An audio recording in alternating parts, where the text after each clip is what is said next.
Hey, everybody in YouTube land, this is No Level Cap Podcast. Today, we're coming to you live with our review of Sakamoto Days.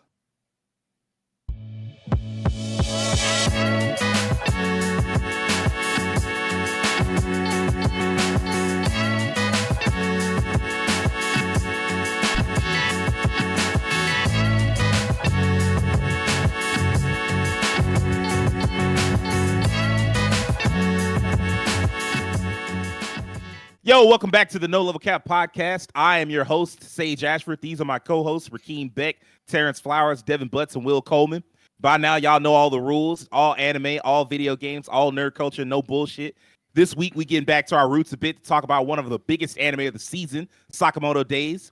If you don't know anything about it, the manga comes from Yuto Suzuki. It's coming out of Weekly Shonen Jump. It's been running since November 2020.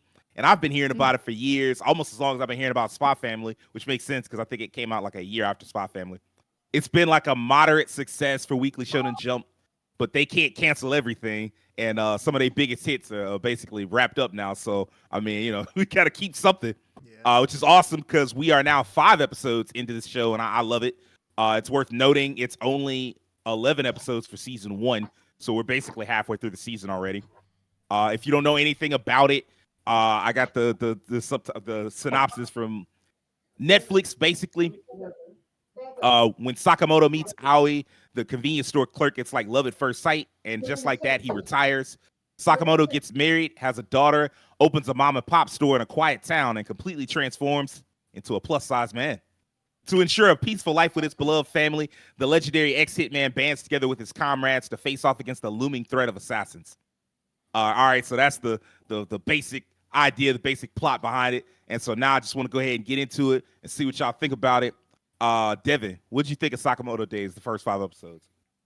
I'm thoroughly pleased so far. It's exactly what I thought it was going to be from us watching the trailer, from checking out like the upcoming anime.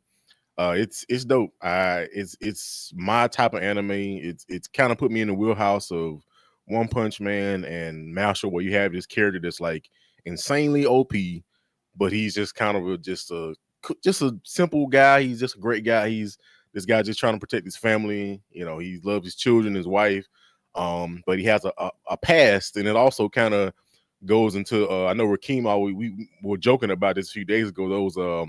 Those self-titled career movies like the Jason Statham, like The Painter. You had some past life where you was like an assassin, yeah, or even Ninja Kamui, which could have been better. I think this is executed a lot better.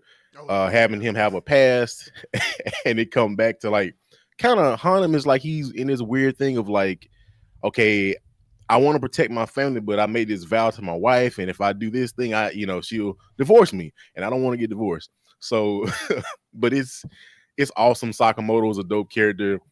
I mentioned this, I think when we were previewing the anime. He still looks like Dilbert, that old school newspaper. Like he has the when he's big, he has his very minimal look, round head, the glasses, very minimal mouth. I'm like, he looks kind of like Dilbert. Doesn't talk a lot. But yeah, this show is I'm liking it so far. Like I said, this is my type of anime, the comedy, and then you got great action on top of that. Just the fact that Shin comes in and he shows it where like Sakamoto can, if you do something, he'll think about what he could do to you or what he would do if you back in his old life. He's like, hey man, stop killing people in your mind. It's like, hey man, y'all stop doing dumb stuff. I won't have to think about that. Just the dynamic between his wife, the fact that she knows what's going on, she knows the life that he used to live, and it's also a very interesting dynamic because it's like, if you think about actual hitmen in real life, it's like, I guess they have families, but that's a weird like thing to be caught up in. Like you're like the wife or girlfriend of some dude that like kills people professionally. It's like this is. I think they always know. This does remind me of The Wire a little bit. This is because like one of the most deadliest characters on the show, an actual hitman, like he was going out and killing people for like one of the gang members. Like you found out he just had like a actual home life and he was just like a family man. It's like, bro, you like one of the most famous not one of the most infamous serial killers in the city, and you just you go home to a wife, huh? Wild. Yeah. It's- Reminds me of what's that anime D Gray Man? One of the children of Noah. And like he would go at night and kill all the exorcists, and he'd come home to his day job. He had co-workers, he had friends, he had a wife and a child, and had a normal life. And then at night he'd like change completely and kill people. Like Wow. Dexter. he had a regular life and it just killed people at night. It was crazy. Yeah. Dexter's another Dexter, one. you. Yeah. There's a lot of examples of that. Mhm. It's been a treat to watch so far these first 5 episodes. Just also seeing him like, he's like, hey, I can't really do what I used to do, but hey, don't test me now. I'm still him. I might have put on some considerable amount of weight. I'm still him. Don't test me. He fought the two Paradox brothers that thought they were gonna come up there running things, and he just whooped one of them with a skillet and then put a stove on the other one, or I think there was a stove or refrigerator. I'm like, all right, bro, just go home. He Slam just that put dude a with fridge a on. fridge and they gave up. Just go home, bro. Just go home. Ain't nothing to be done after that. You got whooped and a fridge put on top of you. So just might add quit. Just quit your job and let him have it. Yeah, this is definitely one I was anticipating, and I'm thoroughly pleased with what I've seen so far. Yeah, I'm enjoying it. If I had to give it a score, I'm gonna say like 8.5, because I will say one thing: the animation is solid, but there are some parts where the character models and stuff is a little shaky. Not like terrible, but then some of the action scenes it gets a little better. But there are certain spots where it looks just a little dodgy, but nothing that like takes away from it too much. So I give it like an 8.5. Okay. Will, what do you think of the show so far? So far, it's been just a fun ass watch. Like, I knew what to expect kind of walking in because I'm always seeing people talking about the manga. So, like, I didn't know much of the story, but I just knew people were like, this is peak. You're going to love it. And I'm like, okay, you telling me that. A lot of y'all don't know what peak is. I'm about to say peak gets tossed around so easily now. That's what I was. Yeah, that's what I mean. It's tossed around so haphazardly that you just like, yeah, this could be ass when it come out. But surprisingly, it's not. It's literally anime John Wick with a nice little splash of comedy thrown in. And I just have to say that I love the amusement park episode more than anything because it's so hilarious how Shin and Sakamoto are like trying to be on the same page the whole time, and it's working. But every time it's always some random silly ass killer, like the janitor just walking by, stabbed him in the chest with a pen, put him in his bin, and took him off. Just carted him off, like, hey, bro, get up out of here. He just got mopped. And it's just so hilarious. The fight scenes are amazing. At first, I'm not gonna lie, I did think for a minute that Shin and Sakamoto gonna have to be like the two like front men of the show because he was constantly reading his mind. So I was like, oh, am I gonna hear most of his thoughts through him? But then he started talking. I was like, oh, okay, got it. He actually speaks. He actually does speak. He's not just a silent assassin. But he still do whoop ass every time he get a chance because he's like, I got a family, and I'm not gonna lose my wife because y'all keep trying to stab and shoot and run up on me at my job. So can y'all like not do that? So I gotta beat y'all up. So yeah. And episode 5, amazing, especially at the end because we find out we know his daughter don't know really what's going on, but she keep handing out band-aids to all these random jobber level hitmen that keep getting their ass beat when they walk in the door. I got a band-aid for you, thank you. So yeah, right now Sakamoto Days is probably like one of the best shows that you could probably sit down and watch. It's funny, it's got a lot of action, it's got a lot of charm, solid animation, and I think Sakamoto is a character a lot of people will end up growing on if you hadn't read the manga yet. So by all means, come watch Sakamoto Days. I give it about a good 8. No, I'll give it about a 9. I give it a 9. I love it because it's funny as shit. All right, okay. It's got an 8.5. We got a 9, so pretty positive so far. Terrence, what'd you think of the show so far? This is one where, like Will said, going into it, everybody had been talking about like, oh yeah, Sakamoto Days. That's going to be one of the biggest animes of this year. Like, yeah, we seeing peak in action. And I'm like, all right, I'll be the judge of that.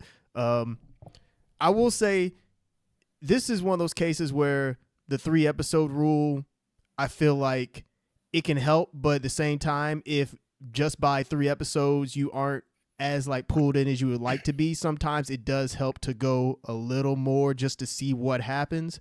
And I'll give my reason. Yeah, we'll go further beyond. And I'll give my reason for that. Because I will say with the first 3 episodes, I like the show. Like enjoy the comedic aspect of it, how Sakamoto is the straight man, and then you have Shin and Lu who come in as like the comedic, not like foil, but they add like comedic timing to everything, especially with Shin, him being able to read minds. Lu, come to find out in later episodes, there's even more to her character that makes her even funnier. But, all of them together, they make for an entertaining show. And I will admit my concern at first was, okay, Sakamoto, he's coming off as like this guy who can't really be stopped. When is he going to actually like struggle? Is this show really just going to be about assassins just coming after him and he just takes them down and that's kind of it? Like, is there more to it? And I really do like that in episodes 4 and 5, like all my issues were pretty much addressed. Like in episode 4 and 5, they build the world out. Essentially kind of like Will was saying, it's like this is pretty much just anime John Wick. Almost too much to an extent where I know when we were watching one of the episodes, we were talking about the Order and how they essentially are just the table. And the world of the JAA is essentially kind of like the world of assassins in John Wick. And I think that makes this world really interesting because while we know some of what's going on now, it feels like there's a lot more to uncover. The fact that they showed like this store in I think it was episode 5, was that where they went to the video store? Yeah. Yeah. Like the fact that they had that, like that was a really cool idea, that the fact that you can get information on like different parts of like the assassination world by watching videos. I mean, that's really cool because, nowadays who's going to go to like a Blockbuster and watch videos? So, hey, not many people are going to go by there to check out that sort of thing. So it's the perfect thing to have is like this location that assassins can go to get information. Another thing is that Sakamoto is, of course, kind of like Kenshin from Rurouni Kenshin in that he has like this moral code that he's trying to stick to. Like he used to be like this really bad guy, but he essentially had this turning point that changed him as a character. And now he has like this moral code that he's trying to follow. And that's another aspect of the show that I was curious about is when push comes to shove, is he going to really stick to that moral code? Like when shit really hits the fan, like when the challenges really come, is he going to be challenged in that regard? Kind of like Kenshin, how Kenshin, when things got really tough for him, he's like, all right, I can't do this. It's just the regular old me. I got to go back to Batosai. And, other characters would have to remind him, hey, that's not you anymore. Like, come back to us as you were. And I'm very curious if this show might go that way at some point as well, where Sakamoto actually runs into a hitman that he can't take as he is right now. In fact, I think in episode 5, one of the characters said like, hey, the guy that you just beat, if that's the level that you're at now, you're going to struggle against all the other hitmen that are coming for you. And It's so like sad too. Like, that one dude thought he was the truth, a boiled. He thought he was the truth. And then only to find out like, oh man, you struggling against somebody like that? Yeah, it's not going to go well for you if you keep this up. Yeah, so I actually really like that little tidbit was tossed in because it shows like, hey, Sakamoto, while he was that dude back then, he's not necessarily that dude now. Like he's still really good, but he hasn't trained in a long time. So, the rest of the assassination world has passed him by while he's kind of been enjoying his family. But yeah, overall, I really enjoyed the show. Like I enjoyed the first 3 episodes. I thought they were great, but then episodes 4 and 5, like they took the series to the point where I was like, okay, now I can see where the hype is coming from and what people are talking about. This show seems like it's going to be interesting if it continues on at this rate. And I'll also say that I watched the English dub for this for episodes 1 through 4. The English dub is really good.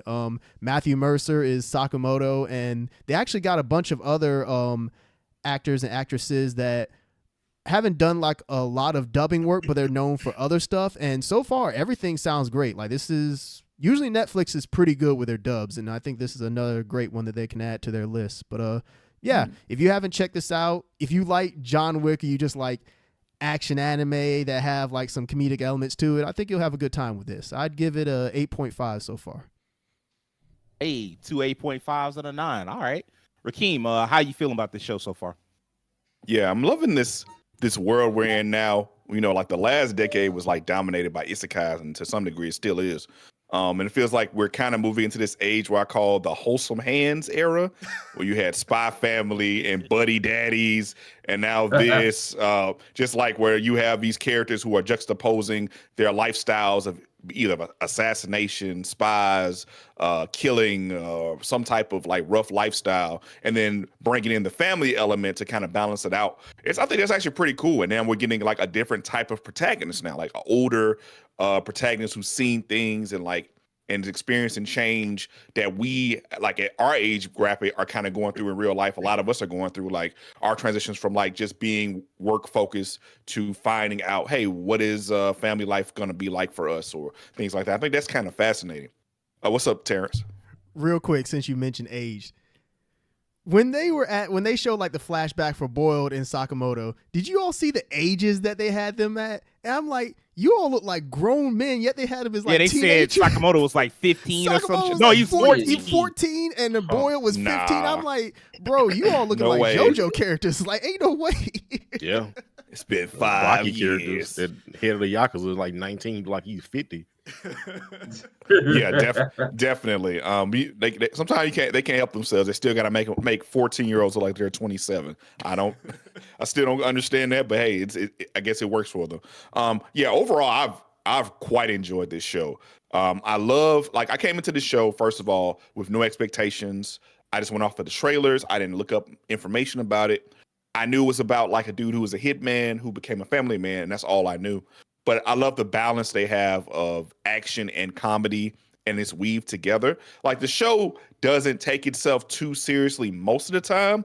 There are serious elements here and there, and there are moments that feel serious. And you kind of can tell. This show has an interesting balance of villains, where we had villains who were like cold-blooded killers, and then you have villains who are like, I am a killer, but I have a quirk.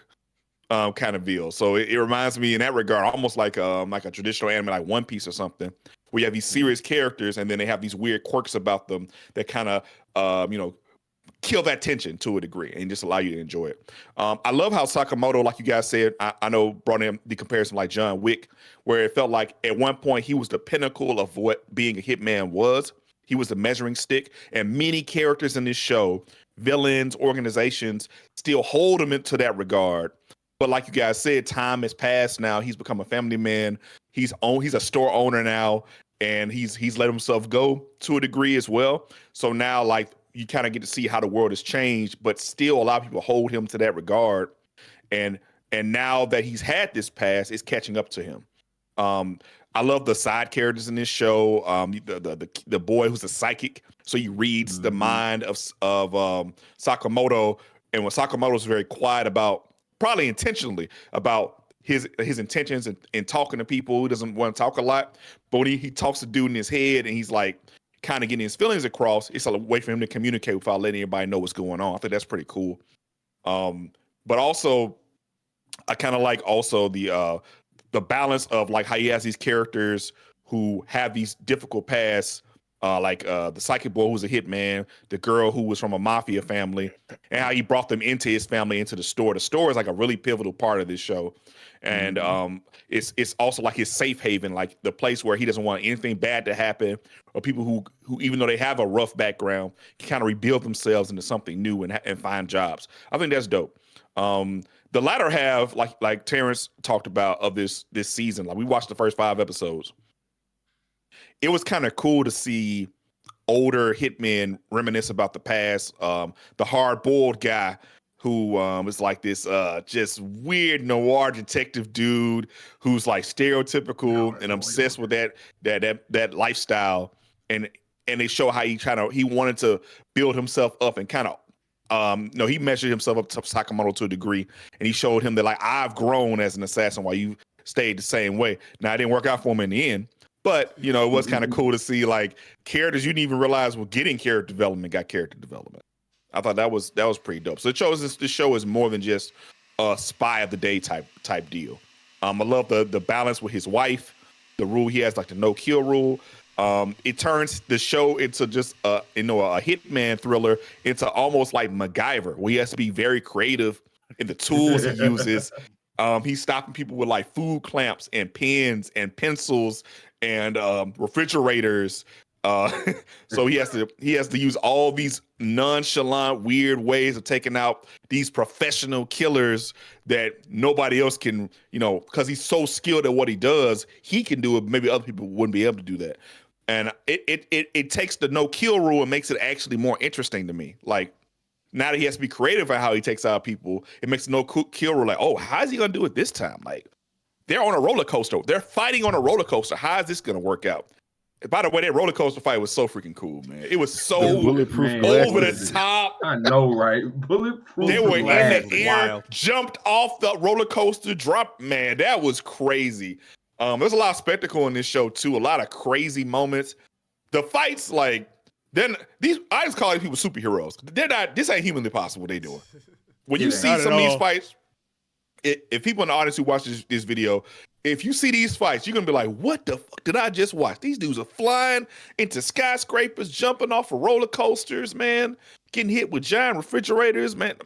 It's a lot of crazy stuff going on, but it's a fun spectacle, and it's a very fun show. It has its moments of endearment, of course, as well, and its moments of intrigue. There's a lot of questions still being answered about who are going to be the real big bads.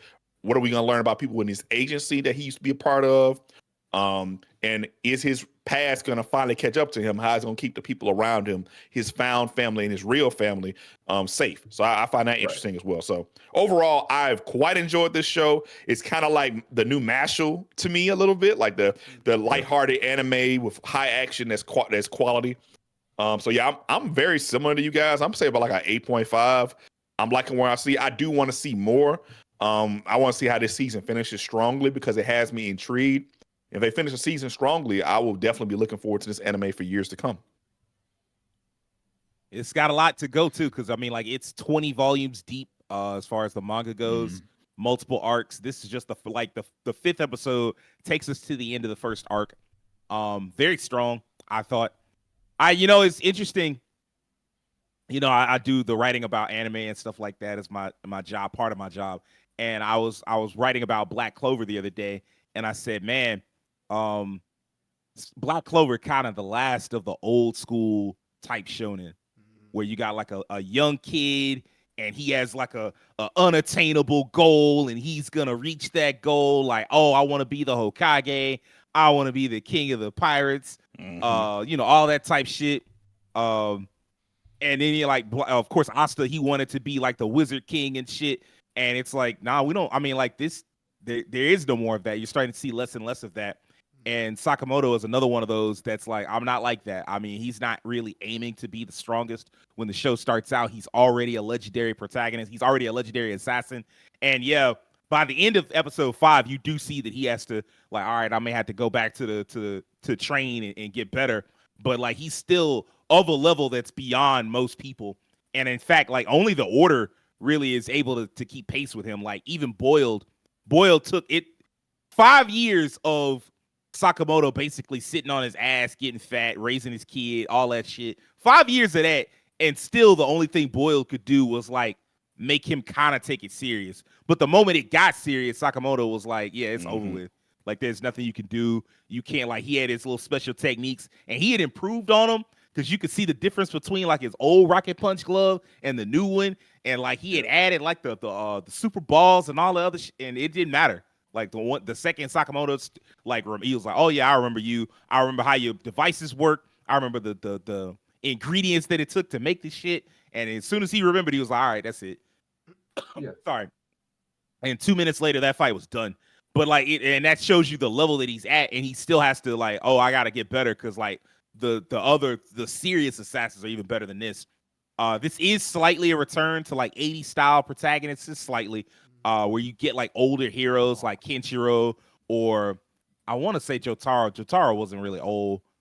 Jonathan was older. Jonathan was an adult. And like Cyber Real, like these old like guys that like, okay, I've been through life already. I like that. I like the fact that not every shonen protagonist has to be like 14 years old, 12 years old, whatever the fuck. Which is cool. Not just because as I age, but just like there should never be a point where every character in your genre is exactly the same. That's a problem that Isekai struggles with. Like, if you look at Isekai protagonists, they all look damn near like Kirito for some reason. They may have a slightly different shade of hair, but it's still kind of like similar hairstyle, similar look, similar body build, similar personality. It's like, all right, man, I got it. This is, like you could project yourself onto this guy, but like, fuck, make somebody different. But yeah, I like this. This is slightly like Spy Family.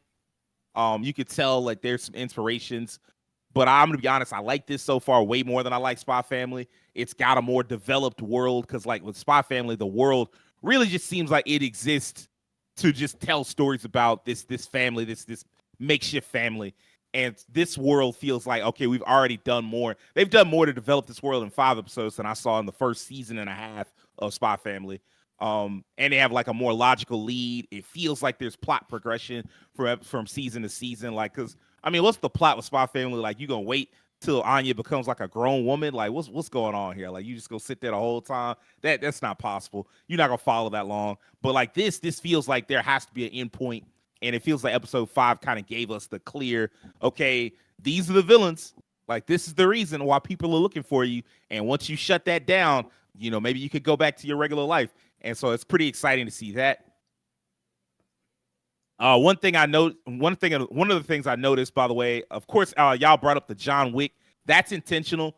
According to the editor, the artist was inspired by John Wick and The Equalizer, and you can definitely see it in how creative Sakamoto is with like the weapons that he uses in the fight scenes, and like I think at one point he like stopped bullets with chopsticks or some shit. Some silly stuff. I was like, how the fuck? But I mean, like that's part of having the fun. And then I'm with Devin. This show definitely reminds me of One Punch Man just a little bit. Sakamoto's like Saitama. Shin is kind of like Genos, but they don't hold Shin as much as they hold Genos. Not nearly. Yeah, Genos was getting beat to sleep. Genos got beat on purpose. It was a gag. I promise you. Yeah, Genos would show up new and improved, stronger than ever, and whoever it was he was fighting, you knew he was about to knock that man dead to sleep. It's like he would beat some strong ones, but then like the real ones, like I'm like, you not beat me. Like he beat that gorilla, and that gorilla's like, please stop. I'm sorry, man. Please. And every time he get destroyed, he'd come back with like some new form. He's like, stronger than I was before. And it's like, go back to the doctor that made him and get an upgrade. I could be a hey doc, whatever the best you got, put it in me now, man. Stop giving me these incremental upgrades, man. Give me the Big Bang Theory, man. I want that. He get the Big Bang Theory and get Big Bang sleep too. He get Big Bang sleep. Like that was the back to Dr. Wiley. It was like that was the gimmick. Like he just had to lose the fight, as opposed to like Shin. I mean, like y'all saw that episode 3. Like Keem was talking about some of the shit Shin did, jumping around and doing like making the trick shot in midair with the roller coaster. I said, what the fuck? Man, that was crazy. That was put the bunny suit on and beat that man to sleep while blind. I said, oh my god. Yeah. So they never Genos never got no scene like that where he got to look that cool. I mean, shit, better not lose. He can read minds. What are you losing fights for? I actually thought the opposite at first when he showed up. I thought Shin was just gonna be like some type of just throwaway. All he knew Sakamoto, and he's like some scrub assassin. Right. He's gonna try to kill him. Like, he was actually with him, so he counted that. He's one of them dudes too. I'm like, okay. I appreciate, because I had no idea what I was getting into. I just remember people talking about Sakamoto Days, and I was picturing something considerably less action oriented. Like maybe there'd be action every now and again, as opposed to like every episode they throwing down. Like every episode there's a fight, and they're generally pretty well animated, pretty good fights. This last episode, the animation was a little shaky, but it was still a good fight overall. But yeah, just like I was definitely expecting something more slice of life. I remember I was watching it was episode 2 and 3 with Rakeem and Todd last night, and Todd was like, "Oh, so you thought that there was just gonna be no fights in this?" And I was like, "Yeah, I mean, like they do a lot of anime that's just slice of life only. So I mean, like it wouldn't have been nothing new if that's what they decided to explore. But I mean, like fortunately they were like, nah, we're gonna split the difference a little bit, and it'll be like more action than it is slice of life with some slice of life elements." It would be funny to see like a time skip because to see this man's daughter running around doing the happy shit, and I'm like, man, she's just like going around just literally living life with a bunch of assassins. I'm like, you got to pick up some tricks at some point. I don't think that's where they're going with that storyline, but it would be funny if she just like eventually learned how to fight. Hey man, so the band-aids might be laced with something. Oh, man, I just did say she might have a little poison in the hay. That would be wild. I said I said, I talked to y'all. I said, man, 5 episodes from now, she got Blick in her hand. Don't be surprised. And it shoots poison band-aids. They're going somewhere else. I was, doing a little research into the manga and where things go. They're going other places than that. But I will say they do have some of the most creative, well, not creative, but like some of the wackiest assassins I've ever seen. Yes. We talked about this while we were watching episode 5. I wish we had been able to record that. But that goddamn Pizza Nakajima, I said, what the fuck? Man showed up. I said, as soon as he said, yeah, you let your guard down around Pizza Nakajima, I said, this man is a loser. He pulled out the pizza slices. I said, now I know you a loser. He died. He like lost in like 2 seconds. I'm like, yep. And I said, surely this pizza's poison. Keem was like, nah, he just take the poison. He takes his pizza life serious. Yeah. He almost got killed by old dude, and then Sakamoto said, hey, bro, stop. He's about to choke that man to death. He was about to choke that man to death. I was like, hey, I ain't another Sakamoto. I'm still killing people. He was like, yeah, I hadn't took the oath. Like, yeah, you got to take the oath to work here. So, I mean, you got to chill out. But, I mean, it's just all the wild characters that you see. And there's still so much more to this world that I feel like I want to know. And we're still just this early on. I'm kind of bummed that this first season is only 11 episodes. But I know that season 2 or season 1, part 2, I hate how they do these things now. Yeah. But I know that that's already planned out. This got nothing to do with the show, but man, I'm sick of this shit. I'm sick of short seasons. I'm sick of 11 episodes when you really supposed to be 20 something episodes. Man, I'm sick of this shit. We didn't know what we had. We really didn't. Even with everything. Like live action TV, like TV schedules now, they're all like you get one season, it's like 6-8 episodes, and it might be years before you get the next season. It's like streaming changed everything. It is not the same.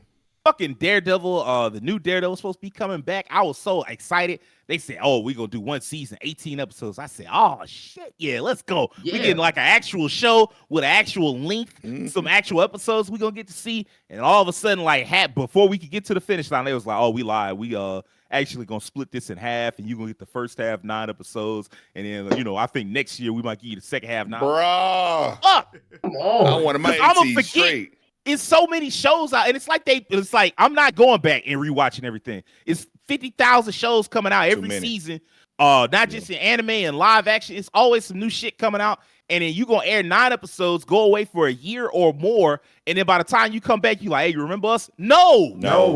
I don't care how good, how well written you are. No, I don't remember. Because it's other shit. I got a life going on and the damn country falling apart. But I'm supposed to remember what happened in your show in 8 episodes. Hey, that's why those recap channels are so popular now.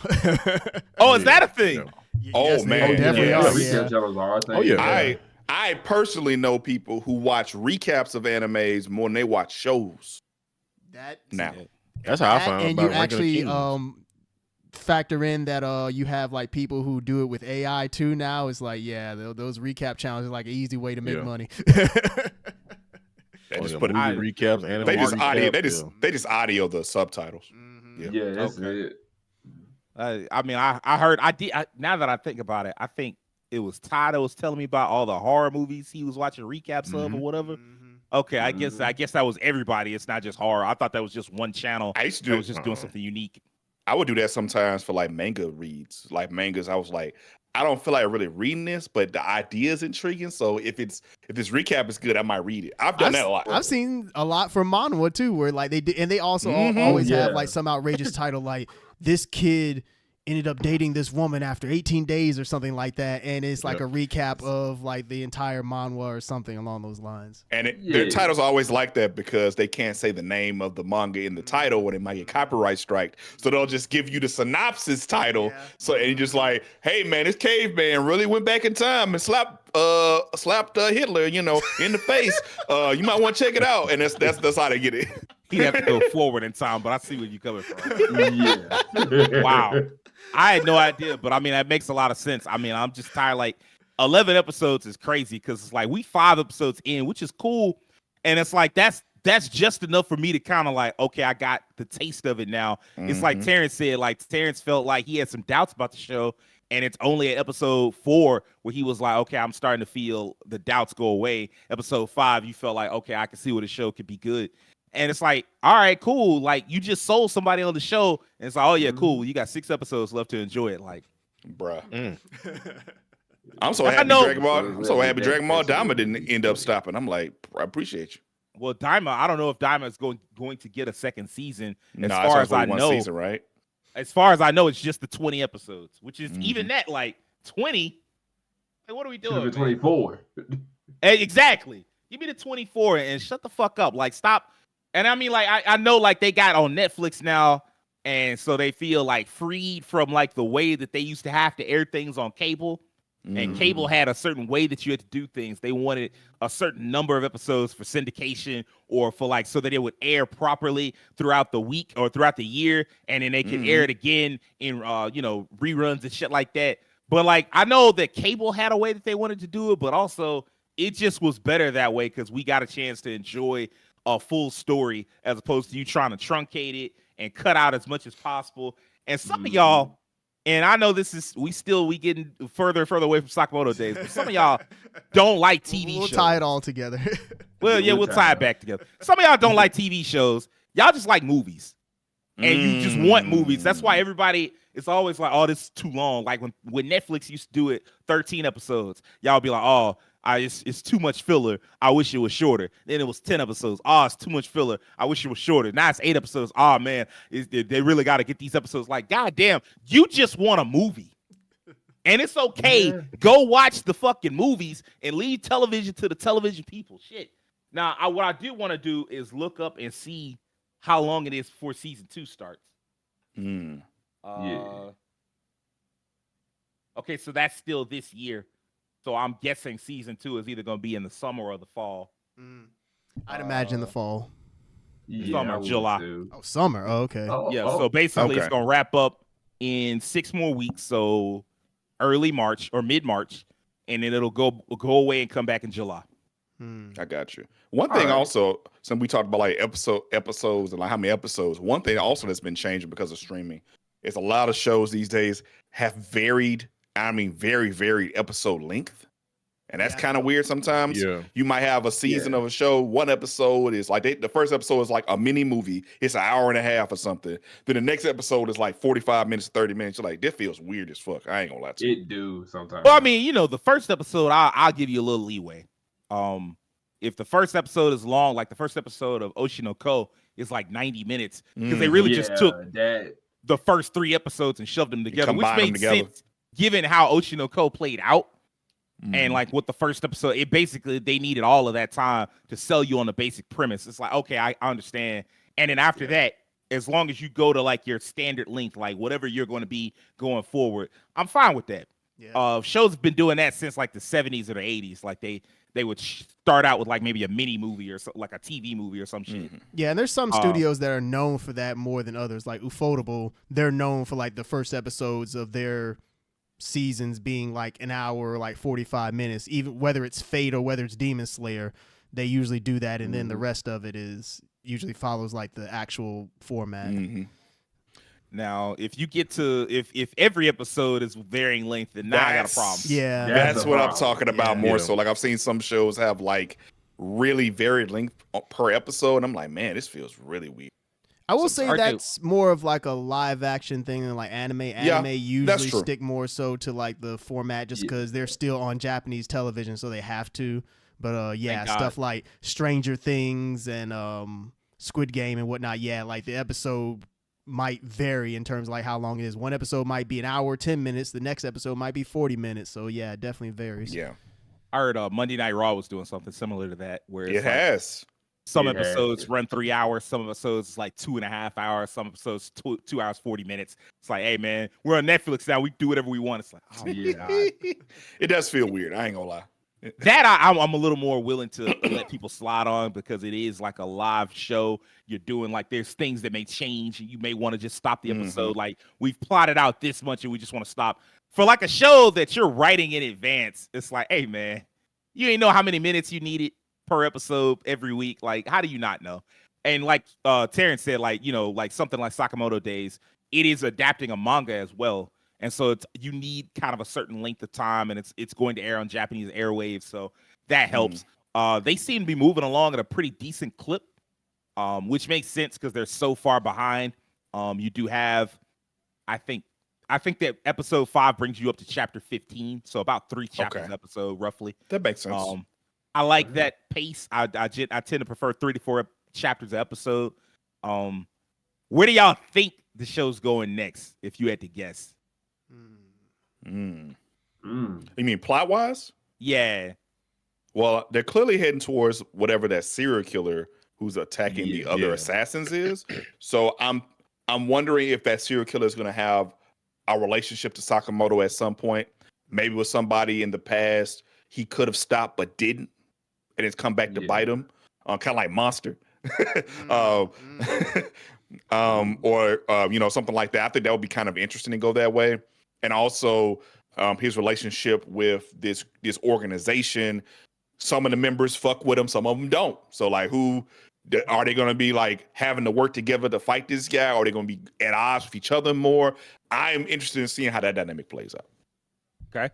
I kind of wonder if maybe there's like an anti-assassination organization that we don't know about. Like maybe. Well, I mean, one of the things they pointed that, like, it's not just one serial killer. That dude has a group. And so we automatically have 2 groups against each other, like the table and then what is it, X or whatever they called them? Yeah. X.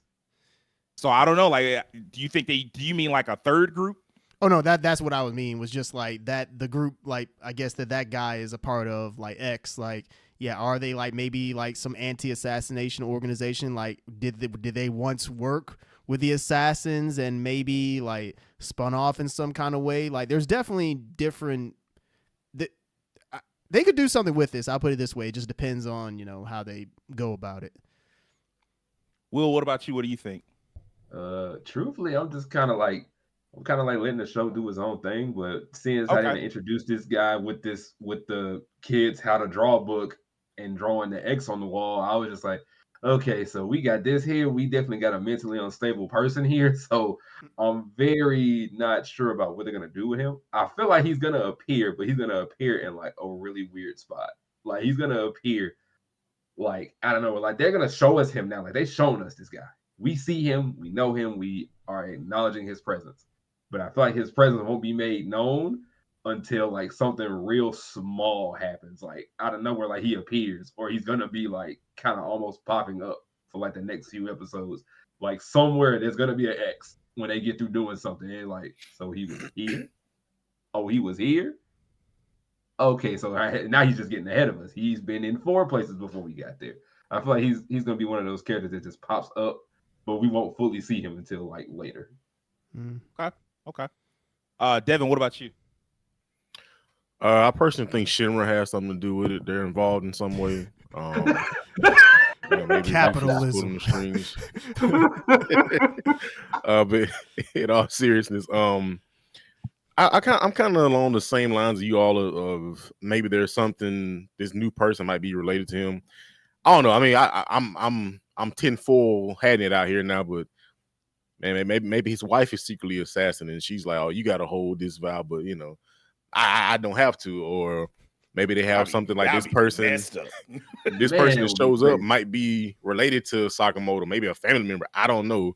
Or maybe Shin's been sitting as like an inside guy to keep tabs on Sakamoto, because it feels like I feel like they know where he's at all the time, kind of like, and it's like, I don't know, maybe with his name on the store, but it's like that is a good point. That is true.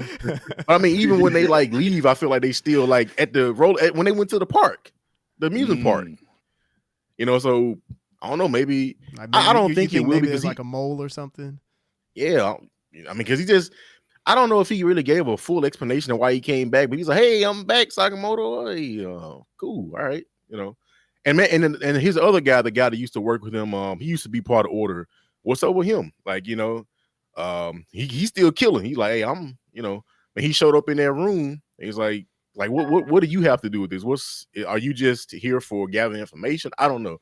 I'm just theory crafting, but yeah, there's something going on with him. I don't know if he's like maybe he can maybe seem neutral. I don't think he's an ally to Sakamoto necessarily, or like a enemy. Maybe he just like, hey man, we were guys that were in the order.